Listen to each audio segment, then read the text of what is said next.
Hello friends, ಇವತ್ತಿನ ಸಂಚಿಕೆಯಲ್ಲಿ ಏನಾಯಿತು ಅಂತ ನೋಡ್ಕೊಂಡು ಬರೋಣ ಬನ್ನಿ. ನಿರ್ಮಲಾ ಸೋಫಾ ಮೇಲೆ ಕೂತ್ಕೊಂಡು ಯೋಚನೆ ಮಾಡ್ತಿರ್ತಾರೆ.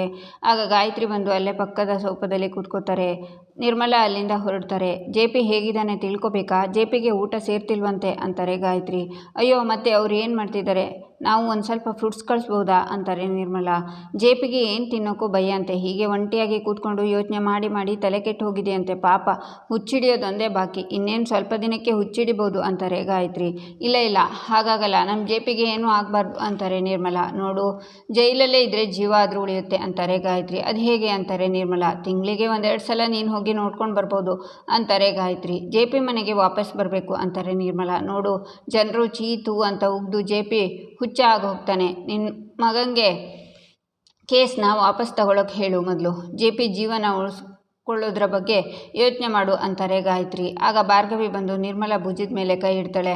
ನಿರ್ಮಲಾ ಶಾಕ್ನಿಂದ ನೋಡ್ತಾರೆ. ನನ್ನ ಮಾವನ್ನ ಹೇಗೆ ಉಳಿಸ್ಕೋಬೇಕು ಅಂತ ನಮಗೆ ಚೆನ್ನಾಗಿ ಗೊತ್ತು. ಈ ಕೇಸಲ್ಲಿ ಅವರದ್ದೇನು ತಪ್ಪಿಲ್ಲ ಅಂತ ಸಾಬೀತು ಮಾಡಿ ಅವರನ್ನು ಕರ್ಕೊಂಡು ಬರೋದು ಹೇಗೆ ಅಂತಲೂ ನನಗೆ ಗೊತ್ತು ಅಂತಾಳೆ ಭಾರ್ಗವಿ. ಏನು ಭಾರ್ಗವಿ, ಇಷ್ಟು ದಿನ ನನ್ನ ಕಡೆ ಬೀಸ್ತಿದ್ದಿದ್ದ ಗಾಳಿ ಈಗ ಜೆ.ಪಿ ಕಡೆ ಬೀಸ್ತಿದೆ ಅಂತಾರೆ ಗಾಯತ್ರಿ. ಮೋಡ ಕಟ್ಟಿದೆ ಅಂದ ಮಾತ್ರಕ್ಕೆ ಸೂರ್ಯನೇ ಮುಳುಗೋಗಿದ್ದಾನೆ ಅಂತ ಅರ್ಥ ಅಲ್ಲ. ಈಗ ಕಣ್ಣೆದುರುಗಡೆ ಇರೋ ಮೋಡ ಸರಿದಿದೆ. ಯಾರು ಎಂಥವ್ರು ಅಂತ ಸರಿಯಾಗಿ ಅರ್ಥ ಆಗಿದೆ ಅಂತಾಳೆ ಭಾರ್ಗವಿ. ಇದೇನು ಭಾರ್ಗವಿ, ನನ್ನನ್ನು ನೀನೇ ಈ ಮನೆ ಕರ್ಕೊಂಡು ಬಂದು ಇವಾಗ ಹೀಗೆ ಮಾತಾಡ್ತಿದ್ಯಾ ಅಂತಾರೆ ಗಾಯತ್ರಿ. ಹೌದು, ಕರ್ಕೊಂಡು ಬಂದು ತುಂಬಾ ದೊಡ್ಡ ತಪ್ಪು ಮಾಡಿಬಿಟ್ಟೆ. ಅದು ನನಗೆ ಇವಾಗ ಅರ್ಥ ಆಗ್ತಿದೆ. ಮಾವನ್ನ ಜೈಲಿಗೆ ಕಳಿಸ್ದೆ ಅಂದ ಮಾತ್ರಕ್ಕೆ ನೀನು ಗೆದ್ದೆ ಅಂತ ಅಂದ್ಕೋಬೇಡ. ನಿನ್ನ ಮಾತಲ್ಲಿ ಸತ್ಯ ಇದೆ ಅಂತ ನನ್ನ ಮಾವನ್ನ ಎದುರು ಹಾಕ್ಕೊಂಡೋಳು ನಾನು. ಆದರೆ ಈಗ ನನ್ನ ಮಾವನ ಕಡೆ ಸತ್ಯ ಇದೆ ಅಂತ ಗೊತ್ತಾಗಿದೆ. ನಿನಗೆ ಸಹಾಯ ಮಾಡಿದವಳು ಇನ್ನು ನಮ್ಮ ಮಾವಂಗೆ ಅಷ್ಟು ಅನ್ಯಾಯ ಆಗ್ತಿದ್ರು ಸುಮ್ಮನೆ ಇರ್ತೀನಾ ಅಂತಾಳೆ ಭಾರ್ಗವಿ. ನೋಡು ಭಾರ್ಗವಿ, ಜೆ.ಪಿನ ಅರೆಸ್ಟ್ ಮಾಡಾಯಿತು, ಅವನ ಜೀವನ ಮುಗ್ದು ಹೋದ ಕತೆ ಅಂತಾರೆ ಗಾಯತ್ರಿ. ಹಾಗಂತ ನೀನು ಅಂದ್ಕೊಂಡಿದ್ಯಾ ಅಷ್ಟೇ. ನಿನ್ನ ಸುಳ್ಳಿನ ಕತೆಗೆ ಅಂತ್ಯ ಹಾಡೋಕ್ಕೆ ಅರ್ಜುನ್ ರೆಡಿ ಆಗ್ತಿದ್ದಾರೆ. ಕೇಸು ಶುರುವಾಗೋ ಮುಂಚೆನೇ ವಾಪಸ್ ತಗೊಳ್ಳಿ ಅಂತ ಅತ್ತೆ ಹತ್ರ ಧಮಕಿ ಹಾಕ್ತಿದ್ದೀರಾ ಅಲ್ವಾ? ಇಲ್ಲೇ ನಾವು ಅರ್ಧ ಕೇಸ್ ಗೆದ್ದಾಯಿತು. ಇನ್ನೇನು ಸ್ವಲ್ಪ ದಿನದ ಮಟ್ಟಿಗಷ್ಟೇ ನಿನ್ನ ಹಾರಾಟ. ಜೈಲಲ್ಲಿ ಮುದ್ದೆ ಮುರಿಯೋಕ್ಕೆ ರೆಡಿಯಾಗಿರು ಅಂತಾಳೆ ಭಾರ್ಗವಿ. ಏಯ್ ಅಂತ ಗಾಯತ್ರಿ ಕೂಗ್ತಾರೆ. ಏಯ್ ಅಂತ ಭಾರ್ಗವಿನೂ ಕೂಗ್ತಾ, ನನ್ನ ಮನೇಲಿ ನಿಂತ್ಕೊಂಡು ನನ್ನ ಮುಂದೆನೇ ಧ್ವನಿ ಏರಿಸಿ ಮಾತಾಡೋಕ್ಕೆ ಎಷ್ಟೇ ಧೈರ್ಯ ನಿನಗೆ ಅಂತಾಳೆ ಭಾರ್ಗವಿ. ಈಚೆ ಜಗನ್ ಅರ್ಜುನ್ ಆಫೀಸ್ ರೂಮಲ್ಲಿ ಬಂದು ಆ ಸೀಟಲ್ಲಿ ಕಾಲ ಮೇಲೆ ಕಾಲು ಹಾಕಿ ಕೂತ್ಕೊಂಡು ನಂತರ ಟೇಬಲ್ ಮೇಲೆ ಕಾಲಿಟ್ಟು ಕಣ್ಣು ಮುಚ್ಚಿರುವಾಗ ಸಾಕ್ಷಿ ಬರ್ತಾಳೆ. ಸಾಕ್ಷಿ ಬಾ ಅಂತಾರೆ ಜಗನ್ ಏನು ಮಾಡ್ತಿದ್ದೀರಾ ನೀವು ಅಂತಾಳೆ ಸಾಕ್ಷಿ. ಕೈಯಲ್ಲಿ ಪವರ್ ಇದ್ದರೆ ಪ್ರಪಂಚ ಹೇಗೆ ಕಾಣುತ್ತೆ ಅಂತ ನೋಡ್ತಿದ್ದೆ ಸಾಕ್ಷಿ. ಈ ಚೇರ್ ಬಹಳ ಚೆನ್ನಾಗಿದೆ ಅಂದ್ಕೊಂಡಿದ್ದೆ, ಕೆಲಸ ಬಹಳ ಸುಲಭವಾಗಿ ಆಗ್ತಿದೆ ಅಂತಾರೆ ಜಗನ್ ಏನಾಗಿದೆ ನಿಮಗೆ? ನೋಡಿ, ನಾನು ನೀವು ಬಂದಾಗಿಂದ ಅಬ್ಸರ್ವ್ ಮಾಡ್ತಾನೆ ಇದ್ದೀನಿ. ಅದು ಅಲ್ಲದೆ ಅರ್ಜುನ್ ಹಿಂದೆ ಮುಂದೆನೇ ಓಡಾಡ್ತಿದ್ದೀರಾ. ಭಾವನ ಬಗ್ಗೆ ಎಕ್ಸ್ಟ್ರಾ ಕೇರ್ ತೋರಿಸ್ತಿದ್ದೀರಾ. ಮನಸ್ಸಲ್ಲಿ ಅದೇನು ಲೆಕ್ಕಾಚಾರ ಹಾಕ್ತಿದ್ದೀರಾ? ನನ್ನ ಹತ್ರ ಶೇರ್ ಮಾಡ್ಕೊಳ್ಳಿ. ಅಥವಾ ಭಾವ ಮನೇಲಿಲ್ಲ ಅಂತ ಏನಾದರೂ ಹುಚ್ಚಿಡ್ದಿದ್ಯಾ ಅಂತಾಳೆ ಸಾಕ್ಷಿ. ಹೌದು, ಹುಚ್ಚಿಡ್ದಿದೆ. ಈ ಕುರ್ಚಿ, ಈ ಅಧಿಕಾರ, ಈ ಸ್ಥಾನ ಎಲ್ಲ ಬೇಕು ಅನ್ನೋ ಹುಚ್ಚಿಡ್ದಿದೆ. ಇದೆಲ್ಲ ನನಗೆ ಬೇಕು ಅನ್ನೋ ಹುಚ್ಚಿಡ್ದಿದೆ. ಜೀವನ ಪೂರ್ತಿ ಕತ್ತೆ ತರಹ ದುಡಿದ್ರು ಇನ್ನೊಬ್ಬರ ಮುಂದೆ ಕೈ ಚಾಚ್ಕೊಂಡು ಇನ್ನೊಬ್ಬರ ನೆರಳಲ್ಲಿ ಬದುಕೋದು ಎಷ್ಟು ಹಿಂಸೆ ಕಷ್ಟ ಆಗ್ತಿದೆ ಗೊತ್ತಾ ಸಾಕ್ಷಿ? ಎಷ್ಟೋ ವರ್ಷ ನನ್ನ ಹೆಸರನ್ನು ಜೆ.ಪಿ ತಮ್ಮ ಅಂದ್ಕೊಂಡ್ಬಿಟ್ಟಿದ್ದೆ. ಕಷ್ಟಪಡೋದು ನಾವು, ಮಹಾರಾಜನ ಥರ ಮೆರಿತಾ ಇರೋದು ಅವರು ಅಂತಾರೆ ಜಗನ್. ನೀವು ಹೇಳೋದು ಒಂದು ಲೆಕ್ಕದಲ್ಲಿ ಸರಿಯೇ ಇದ್ದೀರಿ. ಇಲ್ಲಿರೋರಿಗೆ ಚಿಕ್ಕತ್ತೆ ಚಿಕ್ಕಮ್ಮ ಆಗಿದ್ಕೊಂಡೇ ಜೀವನ ಕಳೆದೋಯ್ತು. ನಮ್ಮ ಪಾಡಿಗೆ ನಮಗೋಸ್ಕರ ನಾವು ಜೀವನನ ಯಾವತ್ತೂ ಮಾಡಲೇ ಇಲ್ಲ. 10-20 ಸಾವಿರಕ್ಕೂ ಕೈ ಚಾಚಿ ಸಾಕಾಗಿ ಹೋಗಿದೆ ಅಂತಾಳೆ ಸಾಕ್ಷಿ. ಹೌದು ಸಾಕ್ಷಿ, ನಮಗೆ ಅಂತ ಹೆಸರಿಲ್ಲ, ಹಣ ಇಲ್ಲ, ಸೇಫ್ಟಿ ಇಲ್ಲ, ಏನೂ ಇಲ್ಲ. ಈ ಮನೇಲಿ ನಮ್ಮದು ಅಂತ ಏನೂ ಇಲ್ಲ ಅಂತಾರೆ ಜಗನ್. ಇವಾಗ ಏನು ಮಾಡಬೇಕು ಅಂದ್ಕೊಂಡಿದ್ದೀರಾ? ಭಾವನ ಆಚೆ ಕರ್ಕೊಂಡು ಬರ್ತೀರಾ ಅಂತಾಳೆ ಸಾಕ್ಷಿ. ಅವನಲ್ಲಿ ಜೈಲಲ್ಲಿ ಇರೋದೇ ಒಳ್ಳೆಯದು ಅಂತಾರೆ ಜಗನ್. ಈಚೆ ಗಾಯತ್ರಿ, ತುಂಬ ಹಾರಾಡಬೇಡ ಭಾರ್ಗವಿ. ನೀನು ಕಾಲಿಟ್ಟಿರೋದು ಚಕ್ರವ್ಯೂಹದಲ್ಲಿ, ಆಚೆ ಬರೋದು ಅಷ್ಟು ಸುಲಭ ಅಲ್ಲ ಮರಿ ಅಂತಾರೆ. ಇರಬಹುದು, ಆದರೆ ಈ ಸಲ ಚಕ್ರವ್ಯೂಹದ ಒಳಗಡೆ ಬರ್ತಾ ಇರೋದು ಅಭಿಮನ್ಯು ಅಲ್ಲ, ಅವರಪ್ಪ ಅರ್ಜುನ್. ಅದೆಷ್ಟೇ ಕಷ್ಟ ಬಂದರೂ ಗೆದ್ದು ಹೇಗೆ ಆಚೆ ಬರಬೇಕು ಅಂತ ಅವರಿಗೆ ಗೊತ್ತು. ಮೊದಲನೇ ಹಿಯರಿಂಗಲ್ಲೇ ಅರ್ಜುನ್ ಮಾವನ್ನ ಹೊರಗಡೆ ಕರ್ಕೊಂಡು ಬರ್ತಾರೆ. ಆಮೇಲೆ ಅದೇ ಜೈಲಲ್ಲಿ ನೀವಿರ್ತೀರಾ, ನೋಡ್ತಾ ಇರಿ ಅಂತಾಳೆ ಭಾರ್ಗವಿ. ಮಾಡ್ತೀನಿ ಅಂತ ಕೈಯಲ್ಲಿ ಸನ್ನೆ ಮಾಡಿ ಗಾಯತ್ರಿ ಅಲ್ಲಿಂದ ಹೋಗ್ತಾಳೆ. ಮತ್ತು ನೀವೇನೂ ಭಯಪಡಬೇಡಿ ಅತ್ತೆ, ಮಾವಂಗೇನೂ ಆಗಲ್ಲ, ಅರ್ಜುನ್ ಈ ಕೇಸನ್ನು ಗೆದ್ದೇ ಗೆಲ್ತಾರೆ ಅಂತಾಳೆ ಭಾರ್ಗವಿ. ನನ್ನ ಮಗನ ಮೇಲೆ ನನಗೆ 100% ನಂಬಿಕೆ ಇದೆ ಅಂತ ನಿರ್ಮಲಾ ಹೋಗ್ತಾರೆ. ಈಚೆ ಸಾಕ್ಷಿ ಮತ್ತು ಅರ್ಜುನ್ಗೆ ಅಷ್ಟೊಂದು ಸಹಾಯ ಮಾಡ್ತಿದ್ದೀರಾ ಅಂತಾಳೆ. ಸಹಾಯ ಮಾಡಿದ ಹಾಗೆ ಇರಬೇಕು, ಆದರೆ ಉಪಯೋಗ ಆಗಬಾರ್ದು. ಅಣ್ಣ ಉಳ್ಕೊಂಡು ವಾಪಸ್ ಬಂದರೆ ಜೊತೆಯಾಗಿ ನಿಲ್ಲೋಣ, ಜೈಲಲ್ಲೇ ಉಳ್ಕೊಂಡು ಜೀವನ ಕಳೆದೋದ್ರೆ ನಮ್ಮ ಪಾಡಿಗೆ ನಮ್ಮ ಜೀವನ ಕಟ್ಕೊಂಡು ಸೇಫ್ ಆಗಿರೋಣ. ಸಾಕ್ಷಿ, ಅದಕ್ಕೆ ಬೇಕಾಗಿರೋ ಎಲ್ಲ ವ್ಯವಸ್ಥೆನೂ ಮಾಡ್ತಿದ್ದೀನಿ ಅಂತಾನೆ ಜಗನ್. ನೀವು ಹೇಳೋದು ಸರಿಯಾಗೇ ಇದೆ, ಲೆಕ್ಕಾಚಾರ ವಿಚಿತ್ರವಾಗಿದ್ದರೂ ಲಾಭ ನಮಗೆ ಆಗೋ ಥರ ಇದೆ. ನಿಮಗೇನಾದರೂ ಹೆಲ್ಪ್ ಬೇಕಿದ್ರೆ ನಾನು ನಿಮಗೆ ಹೆಲ್ಪ್ ಮಾಡ್ತೀನಿ ಅಂತ ಕೈನ ಕೊಡ್ತಾಳೆ ಸಾಕ್ಷಿ. ಈಚೆ ರೂಮಲ್ಲಿ ಗಾಯತ್ರಿ ಭಾರ್ಗವಿ ಮಾತನ್ನು ನೆನೆಸ್ಕೊಂಡು ಟೆನ್ಷನಲ್ಲಿ ಆಚೆ ಈಚೆ ತಿರುಗ್ತಾ ಇರುವಾಗ ಅತ್ತೆ ಅಂತ ಬೃಂದ ಬಂದು, ಯಾಕತ್ತೆ ಏನಾಯಿತು, ಯಾಕಿಷ್ಟು ಟೆನ್ಷನಲ್ಲಿ ಓಡಾಡ್ತಿದ್ದೀರಾ ಅಂತಾಳೆ. ನೀನು ತಂದುಕೊಟ್ಟೆ ಅಲ್ಲ ಫೈಲು, ಅದು ನಿಜವಾದ ಫೈಲ್ ಅಲ್ಲ, ಆ ಭಾರ್ಗವಿ ನಮ್ಮನ್ನೆಲ್ಲ ಯಾಮರಿಸಿದ್ದಾಳೆ ಅಂತಾರೆ ಗಾಯತ್ರಿ. ಮತ್ತು ಆ ಫೈಲ್ ಅತ್ತೆ ಅಂತಾಳೆ ಬೃಂದ. ಭಾರ್ಗವಿ ಕಳಿಸಿರೋ ಖಾಲಿ ಫೈಲು ಅಂತಾರೆ ಗಾಯತ್ರಿ. ಹೌದಾ ಅತ್ತೆ, ಅಯ್ಯೋ ಅವತ್ತು ಅಷ್ಟೆಲ್ಲ ಕಷ್ಟಪಟ್ಟು ಹುಡುಕಿ ತಂದುಕೊಟ್ಟಿದ್ದು ಏನಕ್ಕೂ ಪ್ರಯೋಜನಕ್ಕೆ ಬರಲಿಲ್ಲ ಅಂತಿದ್ದೀರಲ್ಲ, ತುಂಬ ಬೇಜಾರಾಗ್ತಿದೆ ಅತ್ತೆ ಅಂತಾಳೆ ಬೃಂದ. ಇದರಲ್ಲಿ ನಿನ್ನ ತಪ್ಪೇನೂ ಇಲ್ಲ, ಬೇಕು ಅಂತ ಭಾರ್ಗವಿ ಈ ಗಾಯತ್ರಿಗೆ ಚಮಕ್ ಕೊಡ್ತಿದ್ದಾಳೆ ಅಂತಾರೆ ಗಾಯತ್ರಿ. ಅಣ್ಣ ಅಬ್ಬಾ ಬದುಕೊಂಡೆ, ಎಲ್ಲಿ ಕೂಗಾಡಿ ನನ್ನನ್ನೇ ಪ್ಲ್ಯಾನಿಂದ ದೂರ ಮಾಡ್ತಾರೋ ಅಂತ ಟೆನ್ಷನ್ ಆಗಿತ್ತು ಅಂತ ಯೋಚನೆ ಮಾಡಿ ಬೃಂದ ಮತ್ತೆ ಈಗ ಏನು ಮಾಡೋದು ಅತ್ತೆ ಅಂತಾಳೆ. ಆ ಭಾರ್ಗವಿ ಅದೇನೋ ಸಾಕ್ಷಿನ ಕಲೆಕ್ಟ್ ಮಾಡ್ತಿದ್ದಾಳೆ, ಮೊದಲು ಅದೇನು ಅಂತ ಕಂಡುಹಿಡಿಬೇಕು, ಆಮೇಲೆ ಅವಳನ್ನು ಇರುವೆ ಹೊಸ್ಕಾಕಿದ ಹಾಗೆ ಹೊಸ್ಕಾಕಬೇಕು, ಇಲ್ಲಾಂದರೆ ನಮ್ಮ ಕೆಲಸ ಕೆಡುತ್ತೆ ಅಂತಾರೆ ಗಾಯತ್ರಿ. ಹೌದು ಅತ್ತೆ, ಪ್ರತಿ ಸಲ ನಾನು ಅವಳಿಗೆ ಬಲೆ ಬೀಸಿದಾಗಲೂ ಇಲ್ಲಿ ಥರ ಆ ಬಲೆನ ಕಟ್ ಮಾಡಿಕೊಂಡು ತಪ್ಪಿಸ್ಕೋತಾಳೆ ಅತ್ತೆ. ಮಾವನ ಜೈಲಿಗೆ ಕಳಿಸಿದ್ರಲ್ಲ, ಹಾಗೆ ಭಾರ್ಗವಿಗೂ ಒಂದು ಗತಿ ಕಾಣಿಸಿ ಅಂತಾಳೆ ಬೃಂದ.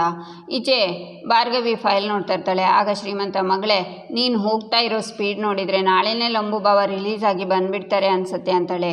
ನೀವು ಹೇಳಿದ ಮಾತು ನಿಜ ಶ್ರೀಮಂತಪ್ಪ, ಹಾಗೇನಾದರೂ ಆದರೆ ಸಕ್ಕರೆ ಡಬ್ಬಿನೇ ನಿಮ್ಮ ಬಾಯಿಗೆ ತಂದು ಸುರಿತೀನಿ ಅಂತಾಳೆ ಭಾರ್ಗವಿ. ಅಲ್ಲ ಮಗಳೇ, ಭಾವನ ಉಳಿಸ್ಕೊಳ್ಳೋದಕ್ಕೋಸ್ಕರ ಹಗಲು ರಾತ್ರಿ ಕಷ್ಟಪಡ್ತಿದ್ಯಾ, ಸಾಕ್ಷಿಗಳನ್ನೆಲ್ಲ ಒಟ್ಟುಗೂಡಿಸ್ತಿದ್ಯಾ, ಆದರೆ ನಿನ್ನ ಈ ಶ್ರಮ ಯಾರಿಗೂ ಕಾಣಿಸ್ತಿಲ್ವಲ್ಲ, ಎಲ್ಲರೂ ಸೇರಿ ನಿಂದೇ ತಪ್ಪು ಅಂತ ಹೇಳ್ತಾ ಇರಬೇಕಾದ್ರೆ ನನಗೆ ಎಷ್ಟು ಬೇಜಾರಾಗುತ್ತಾ ಗೊತ್ತಾ ಮಗಳೇ ಅಂತಾನೆ ಶ್ರೀಮಂತ. ನನಗೆ ಯಾರು ಶ್ರೀಮಂತಗಿರಿನೂ ಬೇಡ ಶ್ರೀಮಂತಪ್ಪ, ನಮ್ಮ ಮಾವ ನಿರಪರಾಧಿ ಅಂತ ಪ್ರೂವ್ ಮಾಡಿ ಅವರು ಹೊರಗಡೆ ಬಂದರೆ ಅಷ್ಟೇ ಸಾಕು. ಇಷ್ಟು ದಿನ ಮಾವನ ಬಗ್ಗೆ ತಪ್ಪು ತಿಳ್ಕೊಂಡ್ಬಿಟ್ಟಿದ್ದೆ, ಅವ್ರ ಬಗ್ಗೆ ಗೊತ್ತಿಲ್ಲದೆ ನಾನು ಅವ್ರಿಗೆ ತುಂಬಾ ಕಷ್ಟ ಕೊಟ್ಟಿದ್ದೀನಿ. ಗೊತ್ತಿಲ್ಲದೇನೋ ಆ ಗಾಯತ್ರಿ ದೇವಿ ಪರವಾಗಿ ನಿಂತ್ಕೊಂಡು ಮಾವ ಜೈಲಿಗೆ ಹೋಗೋಕ್ಕೆ ಒಂದು ರೀತಿಯಲ್ಲಿ ನಾನೇ ಕಾರಣನಾಗಿದ್ದೀನಿ. ನಾನು ಮಾಡಿರೋ ತಪ್ಪಿಗೆ ಅವ್ರ ಶಿಕ್ಷೆ ಅನುಭವಿಸ್ತಾ ಇರೋದು ನೋಡೋದಕ್ಕೆ ನನಗೆ ತುಂಬಾ ಕಷ್ಟ ಆಗ್ತಿದೆ. ಈಗಾಗಲೇ ಅಪ್ಪನ ಕಳ್ಕೊಂಡು ತುಂಬಾ ನೊಂದಿದ್ದೀನಿ, ಈಗ ಮತ್ತೆ ಅಪ್ಪನ ಸ್ಥಾನದಲ್ಲಿರೋ ಮಾವನ್ನ ಕಳ್ಕೊಳ್ಳೋಕ್ಕೆ ನನ್ನಿಂದ ಆಗಲ್ಲ ಶ್ರೀಮಂತಪ್ಪ, ನಾನು ನನ್ನ ಮಾವನ್ನ ಕಾಪಾಡ್ತೀನಿ, ಅದಷ್ಟೇ ನನ್ನ ಗುರಿ ಅಂತಾಳೆ ಭಾರ್ಗವಿ. ಮಗಳೇ, ನಿನ್ನ ಒಳ್ಳೆ ಮನಸ್ಸಿಗೆ, ನಿನ್ನ ಒಳ್ಳೆ ಪ್ರಯತ್ನಕ್ಕೆ ಆ ಭಗವಂತ ಫಲ ಕೊಡ್ತಾನೆ ಹಾಂ ಅಂತಾನೆ ಶ್ರೀಮಂತ. ಶ್ರೀಮಂತಪ್ಪ, ಅಪ್ಪನ ಡೈರಿನಲ್ಲಿ ಒಂದು ನಂಬರ್ ಸಿಕ್ತು, ಆ ನಂಬರ್ನ ವ್ಯಕ್ತಿಗೂ ನವಮಿ ಟ್ರಸ್ಟ್ಗೂ ಏನೋ ಸಂಬಂಧ ಇದೆ, ಆ ವ್ಯಕ್ತಿ ರಿಪ್ಲೈ ಮಾಡ್ತಾ ಇಲ್ಲ ಅಂತಾಳೆ ಭಾರ್ಗವಿ. ಮಗಳೇ, ಅವರನ್ನು ನಾವೇ ಹೋಗಿ ಹುಡುಕ್ಬೋದಲ್ಲ ಅಂತಾನೆ ಶ್ರೀಮಂತ. ಒಬ್ಬರು ನಮ್ಮ ಕಡೆ ಬಂದರೆ ಸಾಕು, ಆವಾಗ ನಮಗೆ ಒಂದು ದೊಡ್ಡ ಆಧಾರ ಸಿಕ್ಕಾಗುತ್ತೆ, ಅವರು ರಿಪ್ಲೈ ಅಂತ ನಾನು ಕಾಯ್ತಿದ್ದೀನಿ. ಈ ವಿಷಯ ಗಾಯತ್ರಿ ದೇವಿಗೆ ಗೊತ್ತಾಗೋಕ್ಕೂ ಮುಂಚೆ ಆ ವ್ಯಕ್ತಿ ನಮ್ಮನ್ನು ಕಾಂಟ್ಯಾಕ್ಟ್ ಮಾಡಬೇಕು ಅಂತಾಳೆ ಭಾರ್ಗವಿ. ಮತ್ತೇನು ಮಾಡ್ತೀಯ ಮಗಳೇ ಅಂತಾನೆ ಶ್ರೀಮಂತ. ಆಗ ಭಾರ್ಗವಿಗೆ ಮೆಸೇಜ್ ಬರುತ್ತೆ. ಭಾರ್ಗವಿ ಖುಷಿಯಿಂದ ಫೋನ್ ನೋಡುವಾಗ, ಮಗಳೇ ಅವರೇ ಏನಾದರೂ ರಿಪ್ಲೈ ಮಾಡಿಬಿಟ್ರಾ ಅಂತಾನೆ ಶ್ರೀಮಂತ. ಹೌದು ಶ್ರೀಮಂತಪ್ಪ, I am ready to help, let us meet ಅಂತ ಹಾಕಿದ್ದಾರೆ ಅಂತಾಳೆ ಭಾರ್ಗವಿ. ಸರಿ ಅಂತಾನೆ ಶ್ರೀಮಂತ. ಈಚೆ ಗಾಯತ್ರಿಗೆ ಶಕ್ತಿ ಕಾಲ್ ಮಾಡಿ ದೊಡ್ಡ ಎಡವಟ್ಟಾಗಿದೆ ಅಂತಾರೆ. ಏನಾಯಿತು ಅಂತಾರೆ ಗಾಯತ್ರಿ. ಆ ನವಮಿ ಟ್ರಸ್ಟ್ನವರು ಯಾರೋ ಭಾರ್ಗವಿನ ಮೀಟ್ ಮಾಡೋಕ್ಕೆ ರೆಡಿ ಇದ್ದಾರಂತೆ ಅಂತಾರೆ ಶಕ್ತಿ. ಅದು ಯಾರು ಅಂತ ಗೊತ್ತಾಯ್ತಾ? ಮತ್ತೇನು ಗೊತ್ತಾಗಿದೆ? ಮೊದಲು ನಿನಗೆ ಆ ಭಾರ್ಗವಿ ಬಗ್ಗೆ ನನಗೆ ಟೆನ್ಷನ್ ಆಗ್ತಿದೆ, ಅದ್ರ ಮೇಲೆ ನೀನು ಬೇರೆ ಈ ಕೆಲಸನ ಸರಿಯಾಗಿ ನಿಭಾಯಿಸೋಕ್ಕೆ ಟೆನ್ಷನ್ ಕೊಡ್ತಿದ್ಯಾ ಅಂತಾರೆ ಗಾಯತ್ರಿ. ಸಮಾಧಾನ ಮಾಡ್ಕೊ, ಆ ವ್ಯಕ್ತಿ ಎಲ್ಲಿ ಸಿಗ್ತಾನೆ ಅನ್ನೋ ಜಾಗ ಗೊತ್ತಾಗಿದೆ, ಆದರೆ ಯಾರು ಅಂತ ಗೊತ್ತಾಗಲಿಲ್ಲ ಅಷ್ಟೇ, ಟ್ರೇಸ್ ಮಾಡಿಸ್ತೀನಿ. ಆ ಭಾರ್ಗವಿಗಿಂತ ಮುಂಚೆ ನಾವೇ ಆ ವ್ಯಕ್ತಿ ಹತ್ರ ಮಾತಾಡೋಣ ಅಂತ ಕಾಲ್ ಕಟ್ ಮಾಡ್ತಾನೆ ಶಕ್ತಿ. ಈಚೆ ಗಾಯತ್ರಿ, ಬೃಂದ ನಿನ್ಗೊಂದು ದೊಡ್ಡ ಕೆಲಸ ವಹಿಸ್ತೀನಿ, ನಿಭಾಯಿಸ್ಬೇಕಾಗುತ್ತಾ ಅಂತಾರೆ. ಅದೇನು ಅಂತ ಹೇಳಿ ಅತ್ತೆ, ನೀವು ಕಾಲಲ್ಲಿ ತೋರಿಸೋದನ್ನು ನಾನು ತಲೆ ಮೇಲೆ ಇಟ್ಕೊಂಡು ಮಾಡ್ತೀನಿ ಅಂತಾಳೆ ಬೃಂದ. ಯಾವುದೇ ಕಾರಣಕ್ಕೂ ಆ ಭಾರ್ಗವಿ ಮನೆಯಿಂದ ಆಚೆ ಹೋಗಬಾರ್ದು ಅಂತಾರೆ ಗಾಯತ್ರಿ. ಆ ವಿಷಯ ನನಗೆ ಬಿಡಿಯತ್ತೆ, ಆ ಭಾರ್ಗವಿ ಮನೆಯಲ್ಲೇ ಗಿರ್ಕಿ ಹೊಡ್ಕೊಂಡು ಇರ್ತಾಳೆ. ಹೊರತು ಈ ಮನೆ ಹೊಸ್ಲು ದಾಟಲ್ಲ ಅಂತಾಳೆ ಬೃಂದ. ಈಚೆ ನಿರ್ಮಲಾ ದೇವಸ್ಥಾನದಿಂದ ಬರ್ತಾರೆ. ಬಾ ನಿರ್ಮಲಾ, ನಿನಗೆ ಕಾಯ್ತಿದ್ದೆ. ಒಟ್ಟ ಸಾವಿತ್ರಿ ವ್ರತ ಚೆನ್ನಾಗಿ ನಡೀತಾ ಅಂತಾರೆ ಶಕುಂತಲಾ. ಹೌದು ಅತ್ತೆ, ನೀವು ಹೇಳ್ದ ಹಾಗೆ ನಾನು ಬೆಳಿಗ್ಗೆನೇ ಎದ್ದು ತಲೆ ಸ್ನಾನ ಮಾಡಿ ದೇವಸ್ಥಾನಕ್ಕೆ ಹೋಗಿ ಪೂಜೆ ಮುಗಿಸಿ ಅರಳಿಕಟ್ಟೆ ಸುತ್ತಿ ಅರಿಶಿಣ ದಾರನ ಕಟ್ಟಿ ಬಂದಿದ್ದೀನಿ. ಈಗ ಉಪವಾಸನೂ ಮಾಡ್ತಿದ್ದೀನಿ ಅಂತಾರೆ ನಿರ್ಮಲಾ. ಒಳ್ಳೆಯದಮ್ಮ, ಈ ವ್ರತ ಎಷ್ಟು ಶ್ರೇಷ್ಠ ಗೊತ್ತಾ? ಸತ್ಯವನ್ನು ಉಳಿಸ್ಕೊಳ್ಳೋದಕ್ಕೆ ಸಾವಿತ್ರಿ ಮಾಡಿದಂಥ ಪವಿತ್ರ ವ್ರತ ಅಂತಾರೆ ಶಕುಂತಲಾ. ಅಮ್ಮ, ಈ ವ್ರತ ಮಾಡೋದ್ರಿಂದ ನಮ್ಮ ಜೆಪಿಗೆ ಎಲ್ಲ ಒಳ್ಳೇದಾಗತ್ತಲ್ವಾ ಅಂತಾರೆ ನಿರ್ಮಲಾ. ಎಷ್ಟು ಶ್ರದ್ಧೆಯಿಂದ ಭಕ್ತಿಯಿಂದ ಈ ವ್ರತ ಮಾಡಿದ್ಯಾ, ಖಂಡಿತ ಒಳ್ಳೇದಾಗುತ್ತೆ ನೋಡಮ್ಮ. ವ್ರತದ ಕೊನೆಯವರೆಗೂ ಅಷ್ಟೇ ಶ್ರದ್ಧೆಯಿಂದ ವ್ರತನ ಮುಂದುವರಿಸು ನೋಡಮ್ಮ. ಇನ್ನು 5 ನಿಮಿಷದಲ್ಲಿ ರಾಹುಕಾಲ ಶುರುವಾಗುತ್ತೆ. 2 ನಿಮಿಷ ದೇವ್ರ ಜಪ ಮಾಡಿಬಿಟ್ಟು ದೇವರಿಗೆ ತುಪ್ಪದ ದೀಪ ಹಚ್ಚಿಬಿಡಮ್ಮ. ಅಲ್ಲಿಗೆ ಈ ವಟ ಸಾವಿತ್ರಿ ವ್ರತ ಸಂಪೂರ್ಣವಾಗುತ್ತೆ. ನಿರ್ಮಲಾ, ನೋಡಮ್ಮ, ಇದು ಜೆಪಿ ಜೀವನದ ಪ್ರಶ್ನೆ. ಈ ವ್ರತ ಯಾವುದೇ ವಿಘ್ನ ಇಲ್ಲದೆ ಮುಗಿಸ್ಬಿಡ್ಬೇಕು ಅಂತಾರೆ ಶಕುಂತಲಾ. ಸರಿ ಅಮ್ಮ ಅಂತ ಹೋಗ್ತಾರೆ ನಿರ್ಮಲಾ. ಈಚೆ ಬೃಂದ ಕಿಚನ್ಗೆ ಬಂದು ಗ್ಯಾಸ್ ಸ್ಟವ್ ಆನ್ ಮಾಡಿ ವಾಸನೆ ಬಂದ ಕೂಡಲೇ ಮುಚ್ಕೊಂಡು ಅಲ್ಲಿಂದ ಹೋಗ್ತಾಳೆ. ಈಚೆ ನಿರ್ಮಲಾ ದೇವ್ರ ಮುಂದೆ ಕೂತ್ಕೊಂಡು ಕೈ ಮುಗಿದು, ಭಗವಂತ, ನನ್ನ ಗಂಡ ಯಾವ ತಪ್ಪನ್ನು ಮಾಡಿಲ್ಲ, ಯಾರಿಗೂ ತೊಂದರೆ ಕೊಟ್ಟಿಲ್ಲ, ಆದರೆ ಅನ್ಯಾಯವಾಗಿ ಯಾರೋ ಮಾಡಿದ ತಪ್ಪಿಂದ ಅವ್ರ ಶಿಕ್ಷೆ ಅನುಭವಿಸ್ತಿದ್ದಾರೆ. ನಾನು ಯಾವತ್ತೂ ಈ ರೀತಿ ಪೂಜೆ ಪುನಸ್ಕಾರಗಳನ್ನು ಮಾಡಿಲ್ಲ. ಇದೇ ಮೊದಲನೇ ಸಲ ಶ್ರದ್ಧಾ ಭಕ್ತಿಯಿಂದ ಶುದ್ಧ ಮನಸ್ಸಿಂದ ಈ ವ್ರತನ ಮಾಡ್ತಾ ಇದ್ದೀನಿ. ಇದೇ ಮೊದಲನೇ ಸಲ ನಾನು ನಿನ್ನ ಹತ್ರ ಬೇಡ್ಕೋತಿದ್ದೀನಿ. ದಯವಿಟ್ಟು ಜೆಪಿ ನಿರಪರಾಧಿ ಅಂತ ಸಾಬೀತಾಗಿ ಅವ್ರು ಹೊರಗೆ ಬರೋ ಹಾಗೆ ಮಾಡು, ಅವ್ರಿಗೇನು ಆಗದೇ ಇರೋ ಹಾಗೆ ಕಾಪಾಡು ತಂದೆ ಅಂತ ಕೈ ಮುಗಿದು ಕಣ್ಮುಚ್ಚಿರುವಾಗ ಅವರನ್ನು ನೋಡಿ ಭಾರ್ಗವಿ ಕಿಚನ್ಗೆ ಬಂದು ಸ್ಮೆಲ್ ಬರ್ತಾ ಇರೋದನ್ನು ಗಮನಿಸಿ, ಏನೋ ಸ್ಮೆಲ್ ಬರ್ತಿದೆಯಲ್ಲ ಅಂತ ಗ್ಯಾಸ್ ಸ್ಟವನ್ನು ನೋಡಿ, ಗ್ಯಾಸ್ ಸ್ಟವ್ ಆನ್ ಆಗಿದೆಯಲ್ಲ, ಎಷ್ಟು ಹೊತ್ತಿನಿಂದ ಆನ್ ಆಗಿದೆ ಏನೋ, ಮನೆ ತುಂಬ ಇಷ್ಟೊಂದು ಸ್ಮೆಲ್ ತುಂಬಿಕೊಂಡಿದೆಯಲ್ಲ, ಪುಣ್ಯಕ್ಕೆ ಯಾರೂ ಲೈಟ್ರ್ ಆನ್ ಮಾಡಿಲ್ಲ ಅಂತಾಳೆ ಭಾರ್ಗವಿ. ಆಗ ಭಾರ್ಗವಿಗೆ ಅತ್ತೆ ದೇವ್ರ ಕೋಣೆಯಲ್ಲಿರೋದು ನೆನಪಾಗಿ ಓಡಿ ಬರ್ತಾಳೆ. ಇನ್ನೇನು ನಿರ್ಮಲಾ ದೀಪ ಹಚ್ಚೋಕೆ ಬೆಂಕಿ ಕಡ್ಡಿನ ತೆಗಿತಾರೆ. ಈಚೆ ಅರ್ಜುನ್ ಒಂದು ಕಡೆ ಬಂದು ಲೊಕೇಶನ್ ಇಲ್ಲಿಗೆ ಎಂಡ್ ಆಯ್ತಲ್ಲ, ಇಲ್ಲಿ ಯಾರೂ ಇಲ್ವಲ್ಲ ಅಂತ ಆಚೆ ಈಚೆ ನೋಡ್ತಾ ಇರುವಾಗ 4-5 ಜನ ರೌಡಿಗಳು ಬರ್ತಾರೆ. ಅರ್ಜುನ್ ತಿರುಗಿ ಅವರನ್ನು ನೋಡ್ತಾನೆ. ಈಚೆ ಗಾಯತ್ರಿ ಸೋಫಾ ಮೇಲೆ ಕೂತ್ಕೊಂಡು ಭಾರ್ಗವಿ ಹತ್ರ, ಏನು ಭಾರ್ಗವಿ, ಬಾಲ ಸೂಟ್ ಬೆಕ್ಕಿನ ತರಹ ಓಡಾಡ್ತಿದ್ಯಾ ಅಂತಾರೆ. ಚಿಂತೆ ಮಾಡಬೇಡಿ, ಆದಷ್ಟು ಬೇಗ ಜೈಲಿಗೆ ಹೋಗ್ತಿರಲ್ಲ, ಅಲ್ಲಿರೋರ ಜೊತೆ ಎಷ್ಟು ಬೇಕಿದ್ರೂ ಮಾತಾಡಿ ಅಂತಾಳೆ ಭಾರ್ಗವಿ. ಹುಡುಕ್ತಾ ಇರೋ ಸಾಕ್ಷಿನೇ ಸಿಗದೆ ಅದು ಹೇಗೆ ಜೆಪಿ ನಿರಪರಾಧಿ ಅಂತ ಪ್ರೂವ್ ಮಾಡ್ತೀಯಾ ಅಂತಾರೆ ಗಾಯತ್ರಿ. ಇಲ್ಲಿಗೆ ಈ ಸಂಚಿಕೆ ಮುಕ್ತಾಯವಾಗುತ್ತೆ. ಮುಂದಿನ ಸಂಚಿಕೆಗಾಗಿ ನಮ್ಮ ಚಾನಲನ್ನು ನೋಡಿ ಸಬ್ಸ್ಕ್ರೈಬ್ ಮಾಡಿ, ಲೈಕ್ ಮಾಡಿ, ಸಪೋರ್ಟ್ ಮಾಡೋದನ್ನು ಮರಿಬೇಡಿ.